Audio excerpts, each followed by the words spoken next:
It is 9:39 a.m. Pacific Daylight Time. It's the third day of April 2026, and this is episode 1292 of Bitcoin and Coinbase receiving a conditional Office of the Comptroller of the Currency approval to form a national trust company.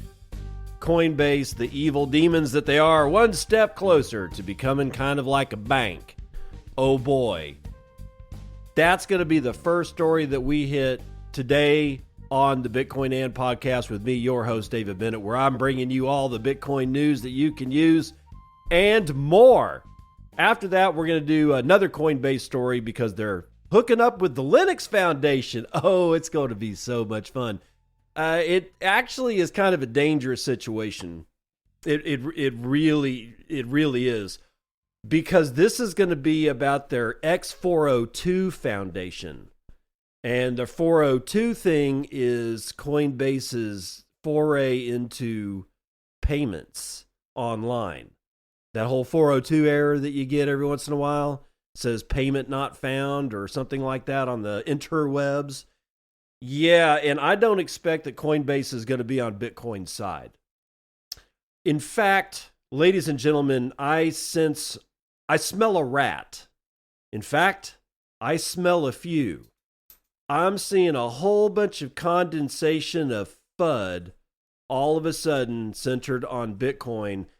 It really has been centered on this whole quantum thing, but now I got Coinbase fighting against Bitcoin de minimis payments being exempt from taxes.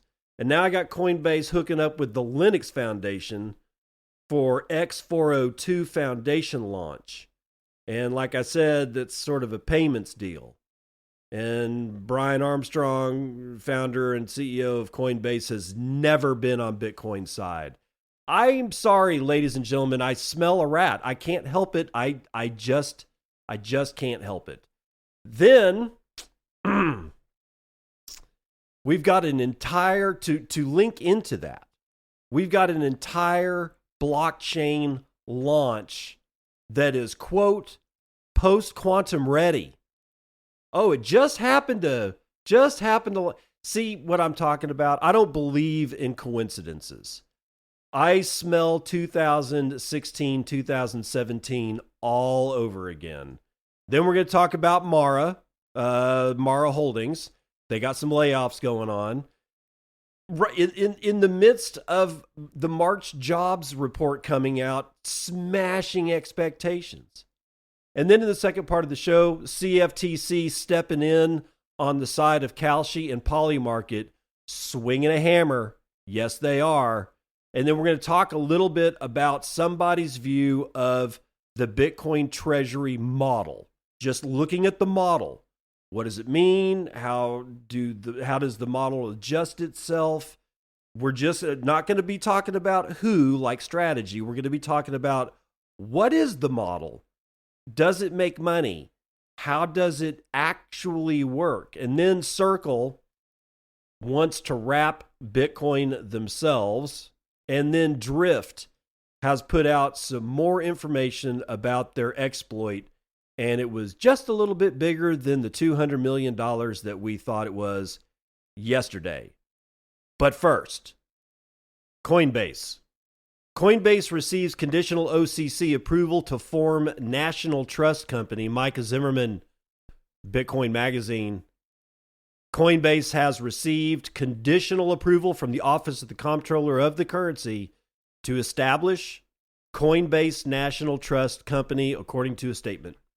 The approval marks a regulatory milestone for Coinbase as it expands its federally supervised custody and market infrastructure operations. The company emphasized that the approval does not authorize it to operate as a commercial bank. Coinbase stated it will not take retail deposits nor engage in fractional reserve banking. Instead, this charter is intended to provide federal oversight for its custody business, which the firm says has been a core part of its operations for years. Under the conditional approval framework, Coinbase will be required to meet specified regulatory conditions before the charter becomes operational. The company said it intends to use the structure to bring uniform federal standards to its digital asset custody services and related institutional infrastructure. Coinbase framed the decision as validation of its long-standing approach of working within the U.S. regulatory system, and the company said it has invested heavily in compliance and engagement with regulators and views the approval as part of a broader evolution in just how digital asset firms interface with federal banking supervision. The charter is expected to provide clearer regulatory consistency across jurisdictions, particularly for institutional custody services, and Coinbase said that it believes the structure could support future expansion into additional financial services, including payment-related products, while remaining within the bounds of trust company oversight. I'm going to pause right there for a second. Remember what's coming next. Coinbase is hooking up with Linux Foundation for their X402 Foundation. And this said that this will lead, this approval from the OCC will lead to additional financial services, including payments-related products. They're setting the stage for what comes next. And it's probably also going to include retail banking at one point or another. Make no mistake, man. They're going to go after retail. They are going to go after retail banking like a big dog. Continuing, over the past year, federal banking regulators have taken a more active role in defining the perimeter of digital asset activities within the traditional financial system. The OCC has issued updated guidance on just how banks may engage with cryptocurrency custody, stablecoin-related services, and blockchain infrastructure while continuing to evaluate applications from crypto-native firms seeking trust or banking charters. Industry participants have pursued federal charters in part to reduce reliance on the patchwork of state licensing regimes and to gain clearer access to national banking rails.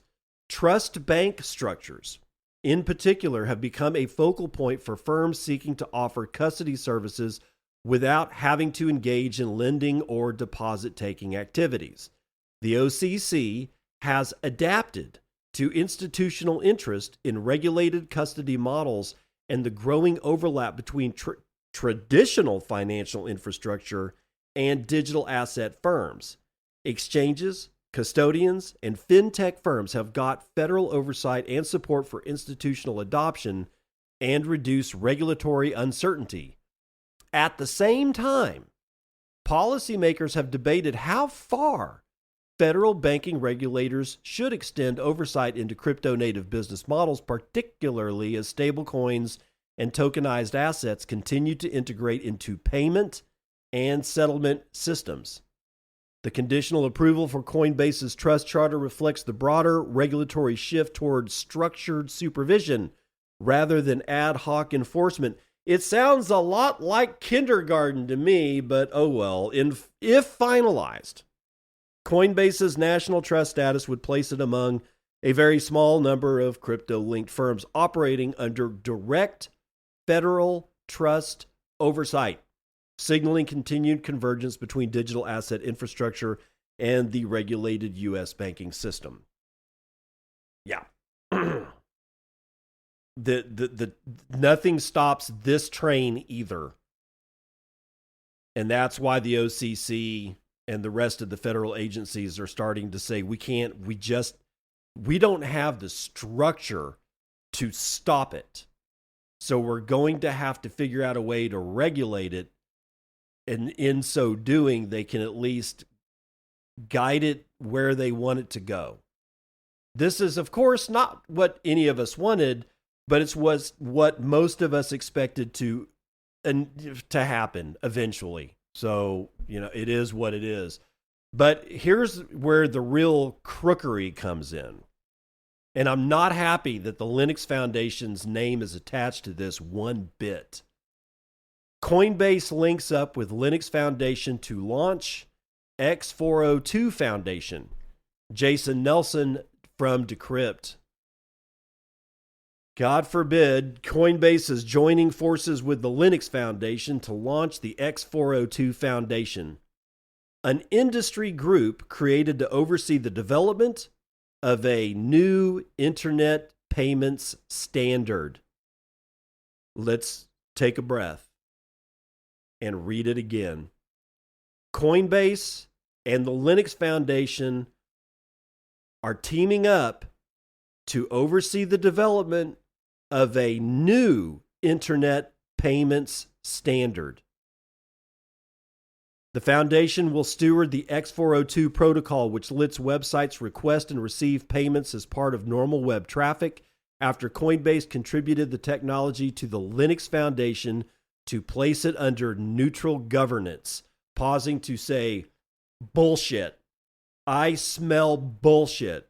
Quote, the internet was built on open protocols, Linux Foundation Executive Director Jim Zemlin said in a statement, quote, the X402 Foundation will create an open, community-governed home to develop these capabilities in the open, ensuring they evolve with transparency, interoperability, and broad participation across the ecosystem, end quote. Under Linux Foundation governance, the X402 protocol will remain vendor neutral, the Linux Foundation said, allowing for transparent, community-driven growth, ensuring accessibility and supporting sustainability. Eric Reppel, head of engineering for the Coinbase developer platform, said Coinbase will remain involved as a founding participant while the foundation manages development of the technology. Quote, Coinbase is a founding member of the original creator of the X402 protocol, Reppel told Decrypt. Quote, both Coinbase and Base are part of the initial set of industry participants supporting the foundation's migration to an open source model.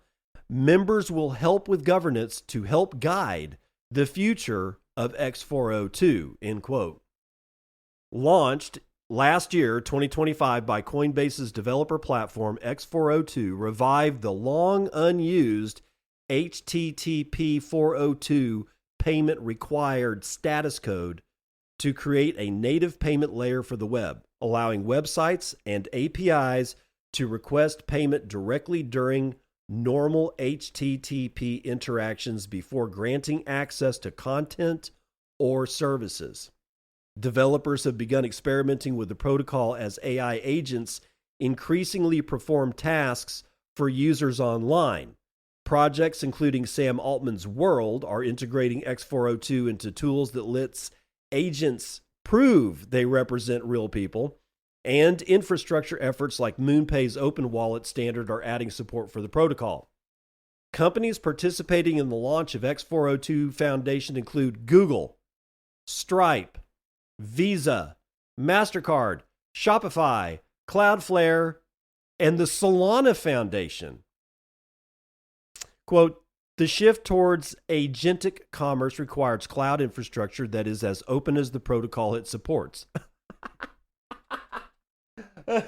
And none of those people are open. Do you think Google's open? Do you think Stripe is open? Do you think Visa and MasterCard have an open structure to their organizations or their technology? Do you think Shopify does, or Cloudflare?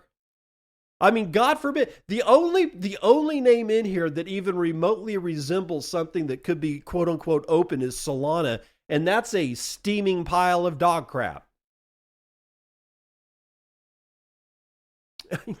Quote, hold on, I got to take a breath here.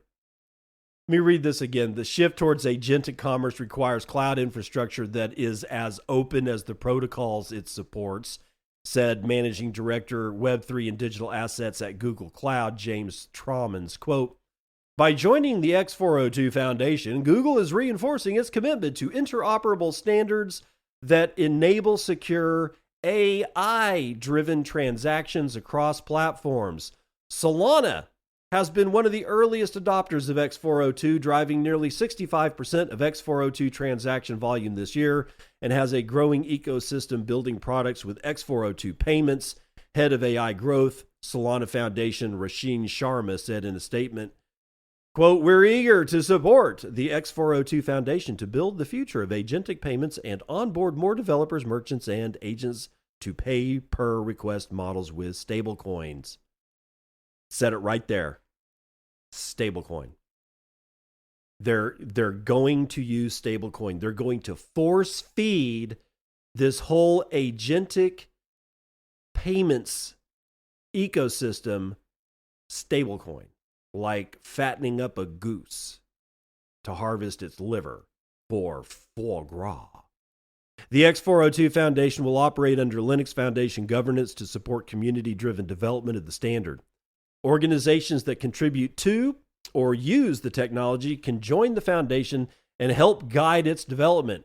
Early priorities include maintaining interoperability across implementations and supporting developers and merchants building services around that standard.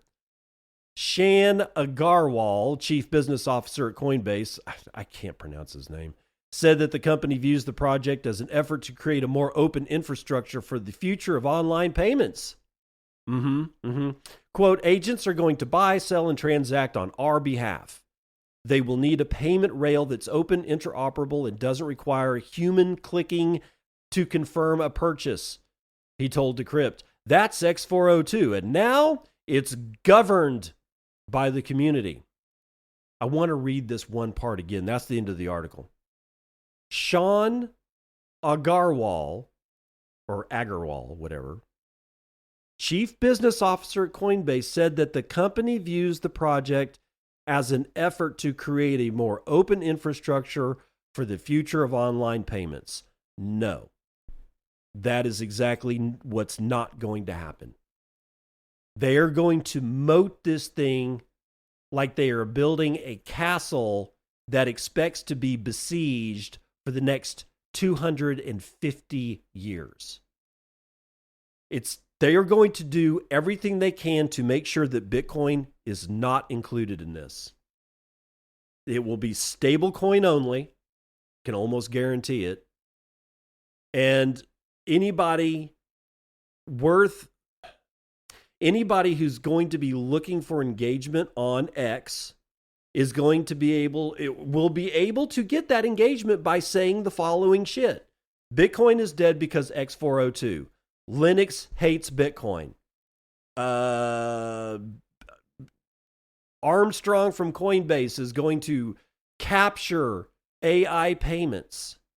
It's going to go on and on and on, and it's going to be mixed with the quantum computing FUD. We got a war going on in Iran that doesn't seem to be ending anytime soon.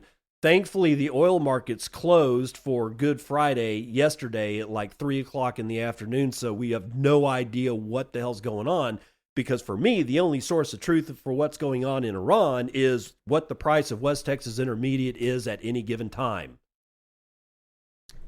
This is not a good situation, this Coinbase and Linux Foundation. Maybe it is. I hope I'm wrong.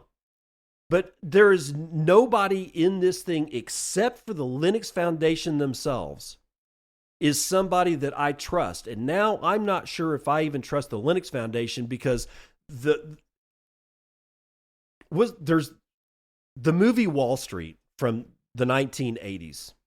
It got Martin Sheen in it, right? There's this scene where Martin Sheen plays Bud Fox is the character that plays Bud Fox. Charlie Sheen plays Bud Fox, his old man in real life. Martin Sheen plays Bud Fox's dad. Bud Fox's dad has a heart attack. He's laid up in the hospital. He's in bed. He's looking fucking terrible. And he says, I think it's the hospital scene, but he tells his son, because they're kind of having an argument, and he tells his son, he just shuts him up and says, look, I don't go to bed with no whore, and I don't wake up with no whore. And that's what this is. This is Linux Foundation not figuring out that they are going to lie down in a brothel filled with whores. And if you think I'm being a little bit hyperbolic about it, I hope you're right. I really do. But this shit right here is a first shot across the bow, a first sortie, a first volley of capturing agentic AI payments on the web by a group of people that have shown themselves time and time and time again to be not only hostile to Bitcoin, but downright wanted to see it die, even though Bitcoin is what made Mr. Armstrong into the billionaire that he is today. You want to talk about somebody who has little to no loyalty, little to no honor, little to no ethic or moral base? Just look at Coinbase. And now they're going to hook up with the Linux Foundation.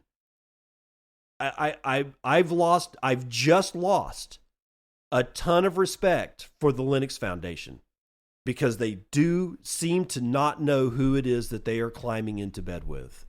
I don't wake up with no whore because I don't go to sleep with no whore.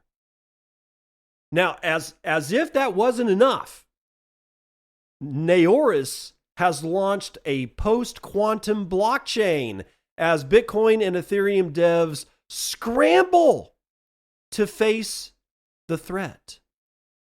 I don't actually see anybody scrambling. I don't understand what Jason Nelson is fucking talking about here from this decrypt.co bullshit story. But I'm sure there's some particulars in here that we can glean. Let's go through it. The long discussed quantum, oh my God. The long discussed quantum apocalypse. Okay, I've never heard it called a quantum apocalypse. This seems metered to really escalate the FUD. This is what I'm talking about. I do not believe in coincidences, but I can see condensate. And I'm seeing liquid FUD condense all around Bitcoin right now from every fucking angle that I can see. And it's pissing me off.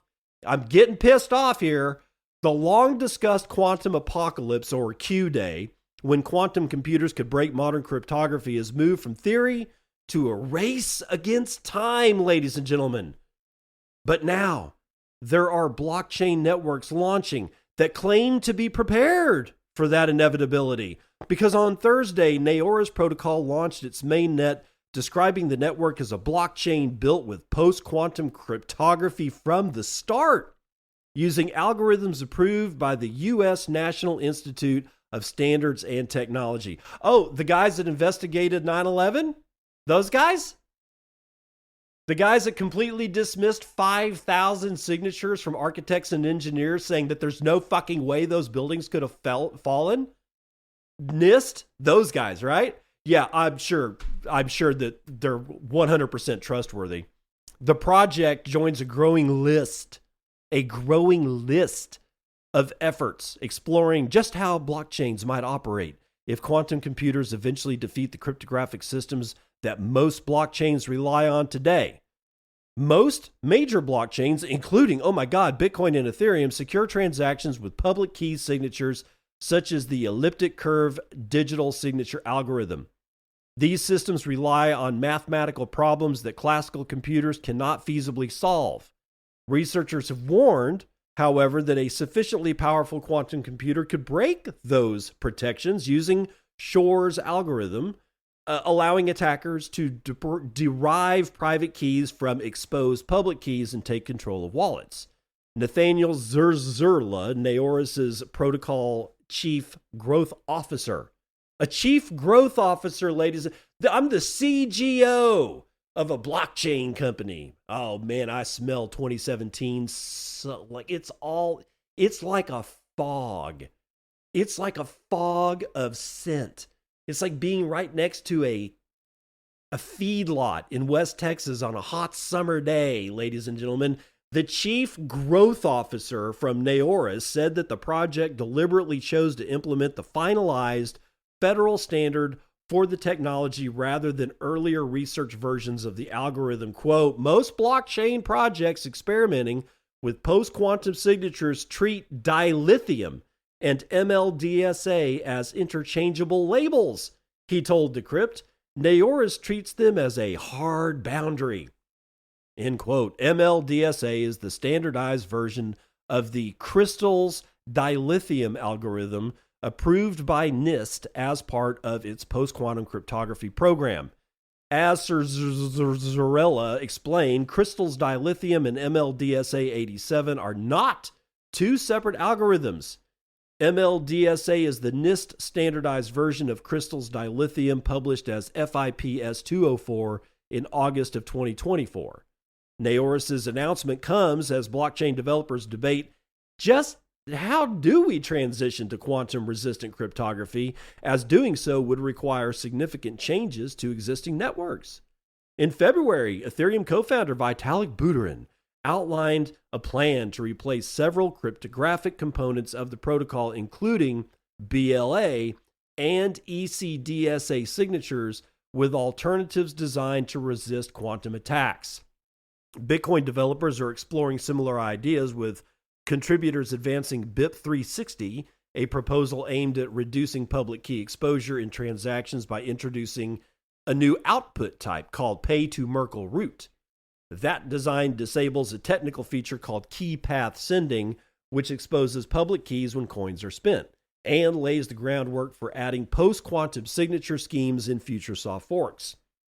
Because blockchain transaction histories are public and permanent, the cryptographic signatures attached to those transactions remain visible indefinitely. If quantum computers eventually reach the required scale, then attackers could analyze past transaction data to recover private keys from exposed signatures. Yeah, right. Okay, sure. Good luck with that. Maybe one of these days. But I honestly think we're going to be way past that, because we had the same intensity of FUD during the block size wars, ladies and gentlemen. And guess what? Bitcoin came out just fine. In fact, Bitcoin was trading right around $19,500 per coin at the height of that bullshit in 2017, before it went into the extended bear market, which was actually my first bear market. I actually bought Bitcoin in 2015, and that was actually during a huge bear market. But I didn't see the bear market because I was at the bottom of the bear market when I actually bought my first Bitcoin. So you don't see that bear. All I saw was the ramp up. And then the next bear was my first bear market, and man, did it suck. But we're still here. I expect nothing to change in this thing. Let's finish this out. Quote, once an account is PQC bound, the system enforces a hard, irreversible transition. The transaction processor checks every incoming transaction. If the sender's address has a PQC binding in the registry, the transaction must contain a valid MLDSA inner signature. And that's Sir Zwala from Naoris talking about the blockchain that they're releasing today. An ECDSA only transaction from a bound account is rejected with a specific error that tells users that a PQC, I guess that's post-quantum, PQC signature is required for the bound account. The Naoris network currently operates with a limited set of validator operators. Oh, I smell staking at one point or another. Validator operators as the project expands participation. Before launching the mainnet, Naoris said its test network processed more than 106 million post-quantum transactions and detected more than 603 million security threats. Decrypt has not independently verified these signatures. Let's say that again. They have not independently been able to verify these figures. These are unverified. They're just saying shit. There's a lot of blockchains in the past that they just said shit, and all of a sudden people took it to heart. So be very, very careful here. Because Naoris cannot retroactively secure assets already recorded on blockchains that rely on classical cryptography, Sir Zwala said users would need to move assets onto the Naoris network to be protected. Quote, assets moved to Naoris become quantum secure, while assets left on classical chains remain vulnerable. The earlier users migrate, the smaller the exposure window. Oh, bullshit. This is leverage the FUD that's already out there, expand the living shit out of the FUD as much as you possibly can, and then get people to quote unquote move their assets over. I'm sorry, I can't move Bitcoin directly to another blockchain because it doesn't exist. But sir, we have this token called wrapped Naoris post-quantum Bitcoin. So what you do is you give us your Bitcoin and we give you these wrapped tokens that will work on the Naoris blockchain. Do you see where this is going? This is all bullshit and it's completely expected because the greed of so much of humanity is so vile and dark and evil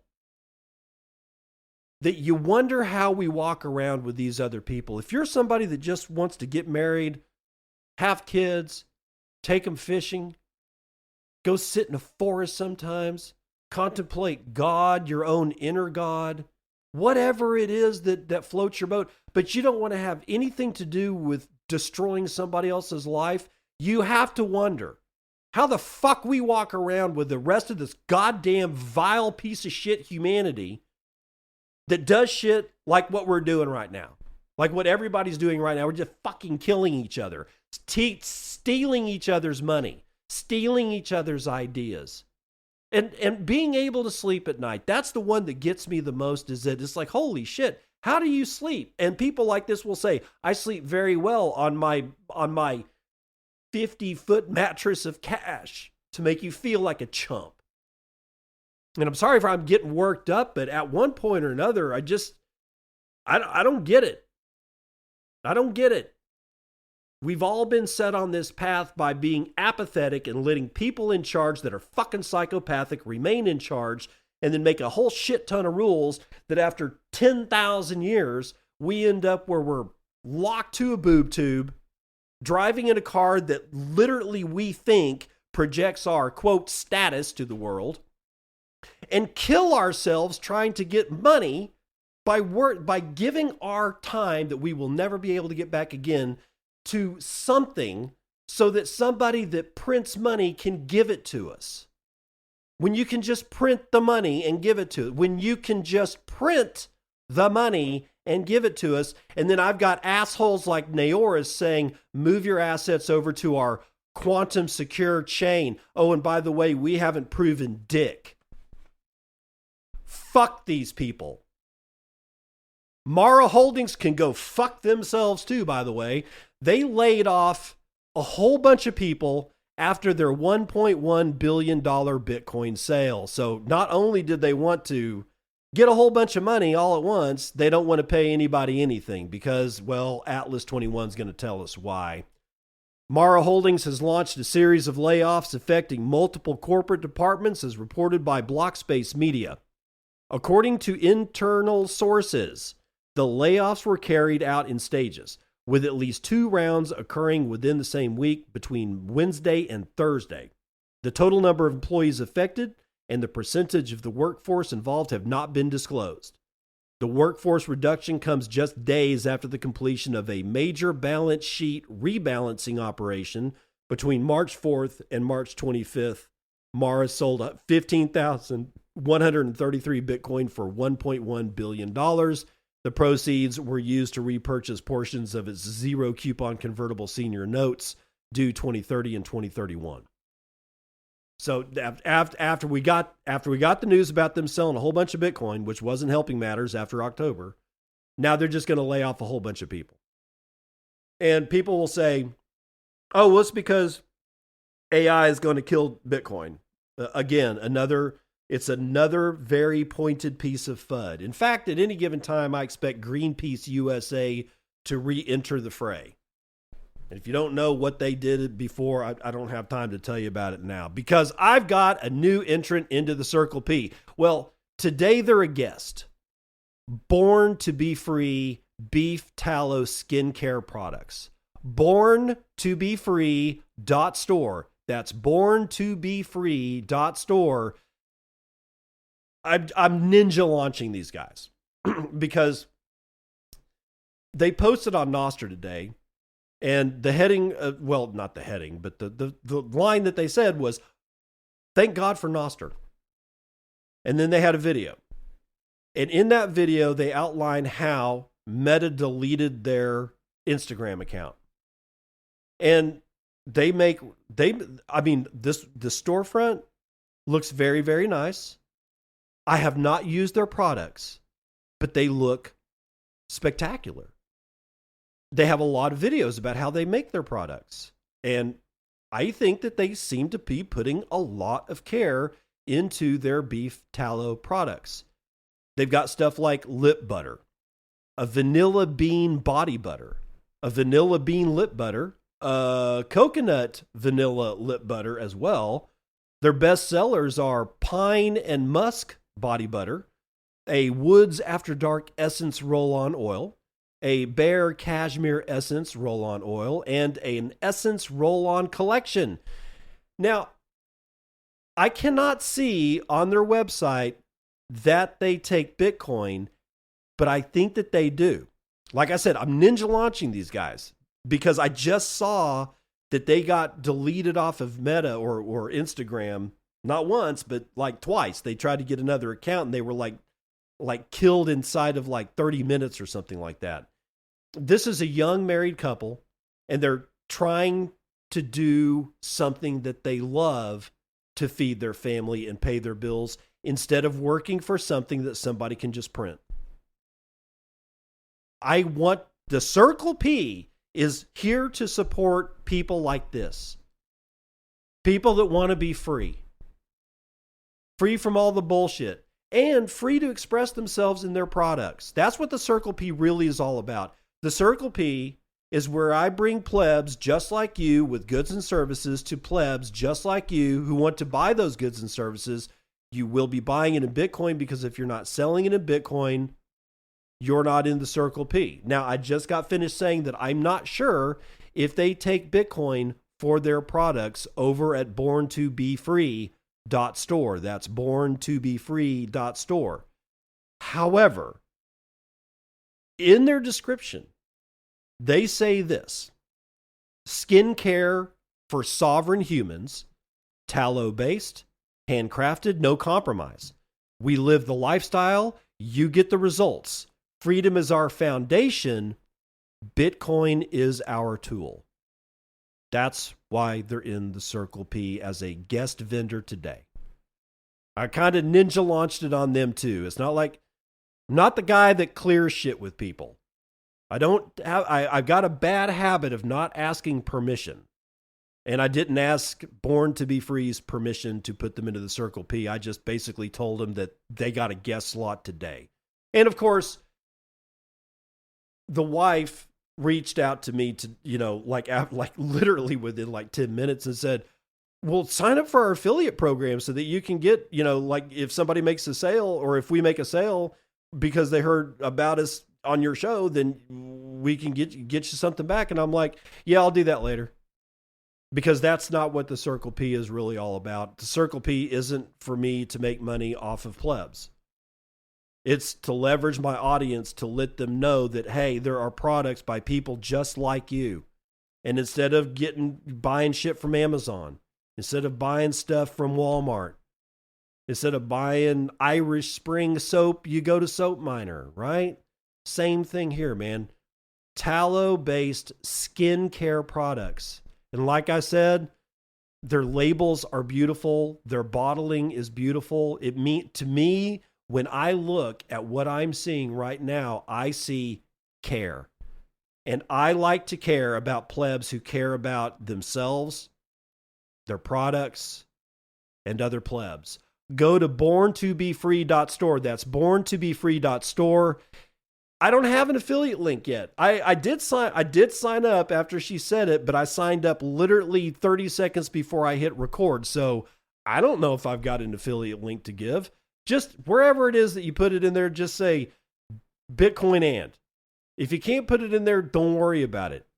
I'm more concerned about giving people a voice than I am about, getting paid for the Circle P. Because, yeah, no. I know. I should have a completely different attitude, but ladies and gentlemen, I just can't. The Circle P is important to me because of people like this. People who get booted off of Instagram for God only knows what. For doing what? Selling beef tallow products? I mean, my God. I see a lot of weird shit on Instagram, and I don't see those people getting booted off. But we got other fish to fry, like the U.S. jobs report coming out, and we're going to talk about that right now as we run the numbers.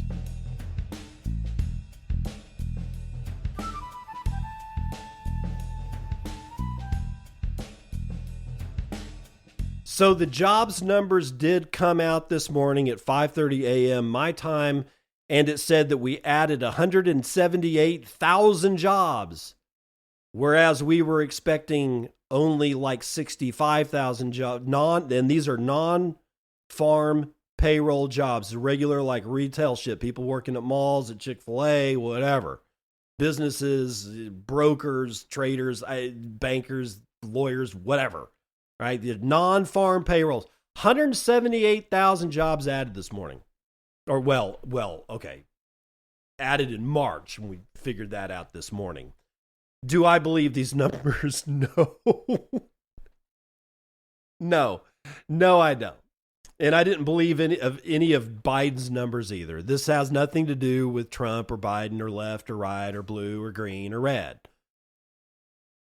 It has the fact to do with that it's the government, and the government will say and do anything the government can say and do to get whatever the government wants to get done. Yeah, they're liars. They'll revise this shit down. They will revise this shit down like next month or the month after that. So let's find out what it did to the markets. Oh, that's right. It's Good Friday, ladies and gentlemen. Good Friday to you, for all the people that celebrate Easter. It is Good Friday. It is the day that they crucified Jesus Christ, and therefore the markets are closed, except for the Dow. The Dow seems to still be trading. But what I can give you is the numbers of closing as of yesterday in energy. And whoop-de-doo, dude. By the end of the day, Brent North Sea was up 8% to $109.03 a barrel. West Texas Intermediate was up 12% to $111.54. That's an inversion price. I've seen this only one other time where West Texas Intermediate is trading for a higher price than Brent North Sea oil. I've only seen it one other time, and then it was like maybe by $1. $111.54 per barrel for WTI. Natural gas was down almost half a point to $2.80. Gasoline was up 6 full percentage points to $3.27 a gallon, and Murban crude was up 9 3/4 point to 113.7. Metals were mixed. Palladium was up and gold was down 2.29 points to $4,702. Platinum was up half a point. Silver down almost 4 to 73.17. Ag was mostly in the red. I'm not even going to do it, but live cattle was up 0.76%. Lean hogs down 0.8%, and feeder cattle were up 0.73%.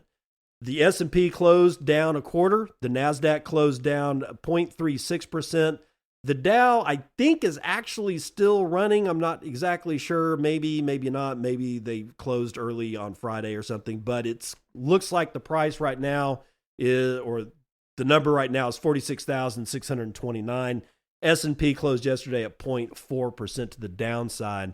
And then we got Bitcoin, which is bouncing still between 64,000 and 70,000. It's $66,860. That's a $1.34 trillion market cap. You can get 14.4 ounces of your favorite shiny metal rock with your one Bitcoin, of which there are 20 million. 10,794.91 of. Average fees per block are nominal. There are 22 blocks carrying 27,000 unconfirmed transactions waiting to clear at high priority rates of 4 sats per VByte. Low priority is going to get you in at 2. Hash rate has dipped a little bit since yesterday. 979 exahashes per second is the security on the Bitcoin blockchain, and I am completely unconcerned about that. From Well Poop, yesterday's episode of Bitcoin, and I got God's death with 1,551 Satoshi C says, thank you, sir. No, thank you. Jamie says, nothing with 500 sats. And Pies with 121 sats says, thank you, sir. No, thank you.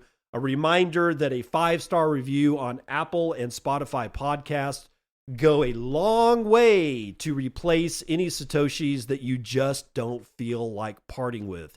If you can part with some of your time, 5-star review on Apple and Spotify podcast platforms really do work.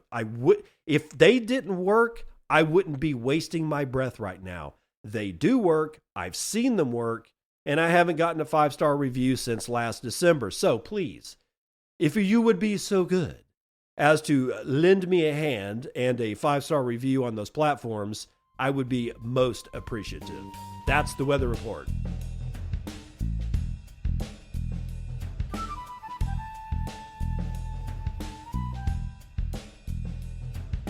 Welcome to part 2 of the news that you can use. The CFTC bitch slaps Illinois, Arizona, and Connecticut by suing them in the escalating fight for jurisdiction over prediction markets. This is the block. Sarah Wynn, who I guarantee you did not write the headline exactly that way. I have a tendency to embellish some of these things. The Commodity Futures Trading Commission is suing Illinois, Arizona, and Connecticut, escalating its efforts to assert what it calls its exclusive jurisdiction over prediction markets after Illinois moved to shut down several betting platforms. Let me pause for a second. Think about that.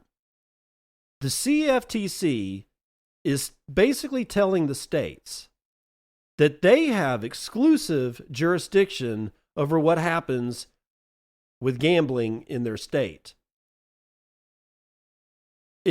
It almost sounds like somebody wants a cut of the action.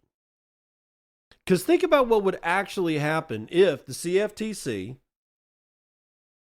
let's say that the CFTC spoke in plainer language, not really much as legalese. Let's pretend that I'm the CFTC and I'm having a discussion with the governors of these states.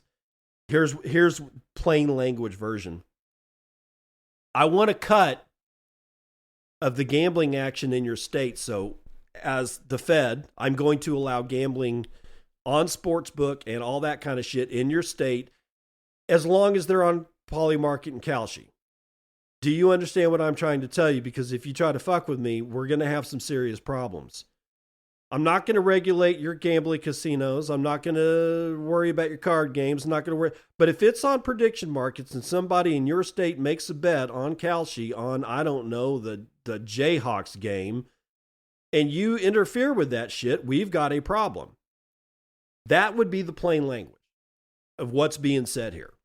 So now everything gets turned into a prediction market. Shit, I could have a live camera in Vegas on a poker game and have a live betting market on Kalshi, like live streaming OnlyFans, except instead of naked chicks walking around doing whatever that they do on OnlyFans, I basically got a live game, a live poker game that I'm not playing in. I'm just like somehow or another being able to transmit the data from Vegas on this poker game to a live betting market on Kalshi. And because it's federally protected, the gaming board for Nevada has got shit to say about it. Think about that. This is like billions of dollars. This isn't like, gambling is a huge market in the United States, and it looks to me like the CFTC figured out a way to take a massive chunk of it. On Thursday, in the U.S. District Court for the Northern District of Illinois, the CFTC accused the state, Illinois Attorney General Kwame Raoul, and its gaming officials of trying to shut down a federally regulated DCM, an acronym for Designated Contract Markets. The federal agency said that the state had sent cease and desist letters over the past year to Kalshi, Crypto.com, and Polymarket, all of which the complaint says falls under CFTC oversight. Quote, Illinois' attempt to shut down federally regulated DCMs intrudes on the exclusive federal scheme Congress designed to oversee national swaps markets, the agency said in the complaint. Then later on Thursday, the agency said it was also suing Arizona and Connecticut. Quote, the CFTC will continue to safeguard its exclusive regulatory authority over these markets and defend market participants against overzealous state regulators, said CFTC Chair Michael Selig in the statement. Quote, this is not the first time states have tried to impose inconsistent or contrary obligations on market participants, but Congress specifically rejected such a fragmented patchwork of state regulations because it resulted in poor consumer protection and increased risk of fraud and manipulation. Over the past several weeks, Selig has steadily asserted his agency's jurisdiction over prediction markets, accusing states of engaging in lawsuits as a power grab and warning that the agency would no longer sit idly by. Thursday's action, however, marks the first time the CFTC has explicitly sued a state over jurisdiction of prediction markets. The complaint against Illinois follows a similar argument that the agency has taken, where it says that Congress granted the CFTC exclusive jurisdiction over these derivatives under the Commodities and Exchange Act. States have started to bring litigation and say the platforms are violating local and state gaming and gambling laws, particularly related to sports-related bets. See, that's the entry point for the Fed. That's how they're going to take this shit from the states, man. The CFTC is asking for the court to find that the state violated the Supremacy Clause. That's a section in the U.S. Constitution that establishes federal law taking priority over state law when it comes into question. The agency also asked the state to issue a permanent injunction to block the state and its future officials from enforcing the challenged provisions against CFTC's DCMs. In a statement sent to the block, a spokesperson for Pritzker said the state would continue to fight to protect Illinois consumers. Quote, the Trump administration is carrying water for companies driving well-documented and lucrative insider trading schemes. These firms are making record profits while exposing Illinoisians, that's a mouthful, Illinoisians to gaming products with no basic consumer protections nor oversight. This is a blatant attempt to sidestep the state's jurisdiction and put profits ahead of consumers, end quote. Raul's office and the Illinois Gaming Board did not immediately respond to a request for comment, probably because they're freaking out that they're going to lose all of their shit, because that's exactly what's going to happen. Now, I hate gambling. I've said it before. I'll say it one more time. I abhor gambling. If you like gambling, hey, good for you. I don't think it's healthy. I don't think it's healthy for a person. I don't think it's healthy for members of their family nor their friends, because if you lose a bad bet and you get into trouble with Guido, Kneecap, or McGinty, then you're going to be a sad person and you're going to be walking around like a dark cloud and nobody wants to hang out with that shit. I also don't think this shit is good for society. Now, you might say that, well, but you are for states' rights. And I will have to say, yeah, I actually am. And then they'll say, well, I'm confused as to why you seem to be on the side of the Fed. I'm not. I think this is a terrible, terrible thing to have happen to the states. I hope that Illinois and Arizona and Connecticut fight this shit all the way to the Supreme Court and somehow or another wrest control from the CFTC over gambling and prediction markets in their state. The state should have the right to be able to tell the federal government to fuck straight off when it comes to X, Y, and Z, because it wasn't specifically written in the body of the Constitution of the United States. This is a 10th Amendment issue. The CFTC is looking at the Supremacy Clause because this notion is called into question. However, it is a 10th Amendment right. It is a states' right issue. If it's not specifically stated in the body of the Constitution of the United States, then it is up to the state to decide the outcome for the citizens of that state. That is the 10th Amendment, not verbatim, but that's essentially the body of the 10th Amendment. But here comes the CFTC. We want a cut of this market. And because we've been able to classify X, Y, and Z as A, B, and C, and that shit happens to occur from citizenry that live in your state, then we get to call the shots. You see how this works? Everything's going to hell in a handbasket, man. It's like clown show on fire inside a dumpster. But I do hope the states are able to figure this one out. It will go to the Supreme Court. I can almost guarantee it. Okay, I am going to skip the Bitcoin treasury model because today I'm just not in the mood to talk about possible dumb shit. I'm just not. But I do have to talk about stupid shit. Dumb shit I can avoid. Stupid shit, no, we need this one. Circle unveils plans for a wrapped Bitcoin token with the ticker symbol CIRBTC. Daniel Kuhn from the blog. Circle Internet Group is getting into the wrapped Bitcoin game with its own version called CIRBTC. Like other wrapped Bitcoin tokens, CIRBTC will be backed one-to-one by actual Bitcoin and designed to provide more utility for the first and largest cryptocurrency. Quote, CIRBTC is designed to provide institutions with a highly secure and neutral version of wrapped BTC, the company wrote on its website, which introduced a waiting list for the new asset.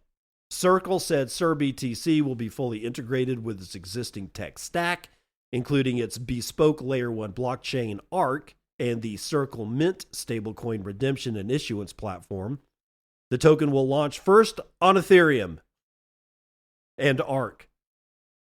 Circle Mint is used to access USDC, the second largest dollar stablecoin by market cap, and EURC, EU's, basically the Euro stablecoin, the largest Euro stablecoin on the market. While several different wrapped BTC tokens exist, including CBBTC, issued by longtime Circle partner Coinbase, the company is looking to position CIRBTC as the, quote, institutional grade global standard. CIRBTC is well suited for over-the-counter desks, market makers, lending protocols, and others that require neutral, secure, and high-performance tokenized BTC. High-performance tokenized Bitcoin, ladies and gentlemen. I'm telling you, if I didn't know any better, I would say that we are right back. We are exactly 1 decade ago. 2016 is where really everything about the block size war really started to catch on fire. I feel it in my bones. I feel it in my bones. We're here again. This I can't help but to think this is all coordinated because, again, I don't believe in coincidence, ladies and gentlemen. But we could end the show by drifting around the corner in our high-performance wrapped Bitcoin car. Drift says 280 million, not 200 million. Yesterday it was $200 million that was stolen. Now it's 280. I saw a report earlier this morning that said it was actually $285 million exploit tied to a sophisticated admin takeover. Zach XBT criticizes Circle over USDC handling, and Danny Park brings it to us from the block. Drift disclosed more details on Wednesday's attack on the Solana-based trading platform, which drained approximately $280 million, marking one of the largest exploits in DeFi history, according to a post published on X early Thursday morning. Drift described the attack as highly sophisticated operation involving weeks of preparations. Quote, a malicious actor gained unauthorized access to Drift protocol through a novel attack involving durable nonces, resulting in a rapid takeover of Drift's Security Council administrative powers. Drift said that the attacker pre-positioned access using durable nonce accounts, which allow pre-signed transactions to be executed later, and obtained multi-sig approvals in advance, likely through social engineering or transaction misrepresentation. This granted control over protocol-level permissions, enabling the attacker to introduce a malicious asset and eliminate withdrawal limits to drain the funds. Drift ruled out the possibility of a smart contract flaw, though, or a seed phrase compromise. As a result, Drift said all deposits into the platform's borrow-lend vault and trading deposits were affected. Earlier reports said stolen tokens included JLP, SOL, USDC, CBBTC, and wrapped Bitcoin. As a precautionary measure, all remaining protocol functions have been frozen, and the multi-sig has now been updated to remove the compromised wallet. Drift is a decentralized open source trading platform, yada, yada, yada, yada. We went through all that shit yesterday. And then Zach XBT, he has this little part where he criticized the circle. I'm not into that. What's really at issue here is that it wasn't 200 million, it was $280 million. It's probably one of the top 3 largest DeFi hacks in the history of DeFi. And it happened in a really sophisticated manner. Now, think about this. When DeFi first started up with SushiSwap back in the summer of, what was it, 2020 or 20? Yeah, I think it was like 2019 or 2020, somewhere right around there. It was in the summer, and SushiSwap arrived, and the term DeFi or decentralized finance was coined. Okay, that's great. Guess what really wasn't around at that time? Artificial intelligence. And I know that there's some of you guys out there, and you believe whatever you want. AI is dumb. Never going to use it. It's never going to take anybody's job. Whatever. All right. I feel that is a wrong position to have, and that you should learn how to use it. Being terrified of it stealing everybody's job, I don't think is helpful for anybody. Right? That one I agree with. However, saying that it's dumb and is incapable of doing anything at all is patently false, because it can. It can do things like, hey, I want you to look at this this high resolution PNG file that I've got of this DeFi setup. And here's the white paper, and I want you to read it too. Oh, and here's some pictures of I don't know, some chain analytics of what goes on. Let's work together over the next 3 days to see if we can determine where the weakest link and what possible sets of scenarios that we can construct together to be able to steal all their money. Yeah, certain AI models are like, not only certain AI models, using 2 or 3 different AI models working on the exact same problem and basically saying, okay, I want you to work on this problem and with me, and then we work on that until we get to a point where I need to change models, because maybe now, instead of just being in the theoretical language-based shit, I need somebody who can actually look at code and then give them what we got from the first AI to say, we think this is a vulnerability. Could you rifle through the code and maybe verify whether or not this theory is correct? It's not just using one model to do shit. It's being able, that's where the human comes in yet again, which is exactly why people freaking out that humans will never work a day in their life again and we're all going to be permanent underclass is wrong. Because it's going to take a human to go, we're going to start this problem using this model because, and then we're going to take the output of that model and we're going to go to this completely different company and we're going to select model number 5 from them because it does this. And then we're going to do this, and then we're going to do this. And I guarantee you that AI has been a part of fabricating ways for the latest DeFi hacks, and honestly, in any other hack. They've been a part of this, and they're going to remain a part of it. And more people are going to be using artificial intelligence to really test to see if they can get away with shit. Because people are tired of being poor. People are tired of paying taxes to countries so that they can manufacture bombs to drop on brown people. I guarantee you I could go up to anybody and say, hey, do you want to give your government your money so that they can drop bombs on people that you don't know from a country that you don't know where it is, nor its name you can't pronounce? They're going to go, no. The caveat will be, did they attack us? Or are they here on our land? And if you say yes, then the answer is, yeah, fucking hit them twice. But if it's somewhere else, no, not really. They're tired of being poor. They're going to use every cheap tool that they possibly can with the highest amount of power that they can, utilizing the most intellect that they can muster to figure out a way to steal bullshit money out of DeFi. This is not going to be the last exploit that you see. These are going to get more frequent and they're going to get larger. So you need to be very, very careful. Again, to me, it all kind of always boils down to, is somebody offering you yield on a product? If the answer is yes, and yes, this includes strategy, you might consider staying the fuck away from it. Now, if gun to head, and they say, hey, you've got $10,000 in your bank account, I don't give a shit where you put it, but you're going to buy some kind of yield-bearing product.